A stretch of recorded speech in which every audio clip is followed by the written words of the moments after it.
ministre. Et nous accueillons ici François-Noël Buffet, ministre auprès du ministre d'État, ministre de l'Intérieur, qui connaît bien ces lieux, auquel M. Aymeric Durox va poser une question. À vous, chers collègues. Merci Monsieur le Président. Monsieur le Ministre, c'est avec une grande satisfaction que j'ai pris connaissance de l'ordonnance du tribunal administratif de Strasbourg, rendue hier et qui suspend la démission forcée de Monsieur Julien Roireau, conseiller municipal de la commune de Coin-les-Curvis en Moselle, qu'il contestait fermement.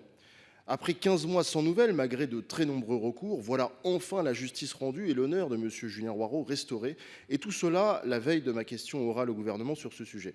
Quel heureux hasard qui fait si bien les choses. Comme les bonnes nouvelles ne vont jamais seules, je salue également l'extrême célérité du préfet de Moselle qui a prévenu dans l'heure l'intéressé de cette décision, alors que le délai moyen pour ce genre d'affaires est en général bien plus long. En tout état de cause, je suis ravi que ma question ait pu aider à accélérer le processus juridique permettant de restaurer dans ses droits un citoyen privé sans raison de son mandat d'élu et qui criait justice dans le vide depuis si longtemps. Néanmoins, cette décision de justice, qui est une bonne décision pour le cas d'espèce de M. Roireau, ne doit pas servir à mettre sous le tapis la raison d'être de ma question. À l'avenir, et avec le développement des nouvelles technologies, il pourra y avoir de nouveaux Julien Roireau en France, des missionnaires involontaires, victimes potentielles de personnes mal intentionnées. Car, comme vous l'avez très justement dit, Monsieur le Ministre, aucun élu en France n'est épargné par l'explosion de la violence. Or, M. Roireau a bien été ici victime d'une violence inacceptable, celle d'une usurpation de son identité. C'est pourquoi je vous demande une réforme urgente pour sécuriser les mandats des conseillers municipaux et le fonctionnement des collectivités locales en proposant une vérification systématique de l'authenticité des démissions par la préfecture ou un organisme indépendant qui en compilerait les motifs, l'obligation d'informer l'élu concerné avant toute prise d'acte définitive et la mise en place d'une procédure de contestation simplifiée et rapide, accessible à l'élu en cas de doute. Cette faille fondamentale et absurde doit être comblée sans délai pour protéger les bases de notre République démocratique. Je vous remercie. Merci. Monsieur le ministre. Merci, Monsieur le Président, Mesdames, Messieurs les sénateurs. Monsieur le sénateur Aymeric Durox, on est ravis de la décision qui a été rendue, naturellement. Mais ça me permet tout de même de faire un point sur le droit positif en matière de démission de conseiller municipal. Et vous redire que la démission d'un conseiller municipal doit être adressée au maire et en cas de vacance du poste du maire à l'élu qui en assure la fonction. Ça, c'est la règle. La démission doit être exprimée dans un document écrit, daté et signé par l'intéressé. Celle-ci doit être rédigée en termes non équivoques et ne pas avoir été signée sous la contrainte. C'est ce qu'il faut vérifier.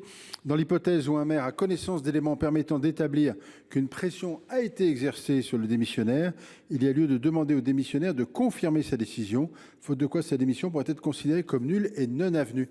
Cette exigence de clarté et d'authenticité de la lettre qui est adressée au maire lorsqu'il la reçoit, pardon, je dis une bêtise, de la lettre de démission implique que c'est au maire, voilà, la responsabilité est au maire, lorsqu'il la reçoit, de s'assurer de la validité matérielle ainsi que de la portée exacte de celle-ci et notamment de vérifier qu'elle émane bien de son auteur. D'ailleurs, le juge administratif veille au respect par le maire de cette exigence.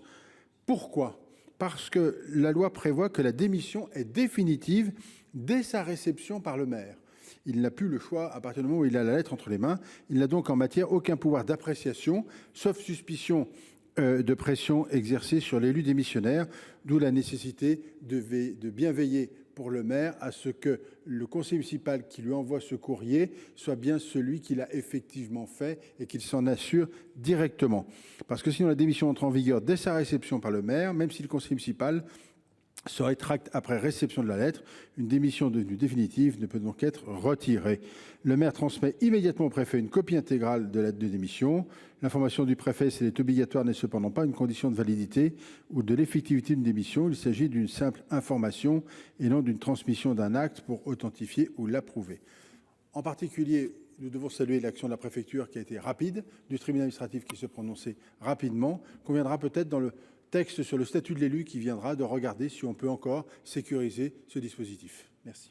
Chers collègues, il vous reste 12 secondes. Si vous voulez vous exprimer, allez-y.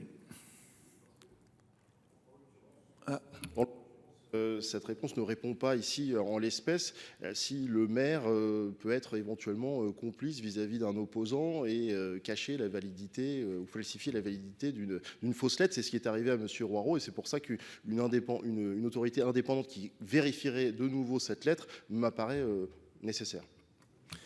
Merci.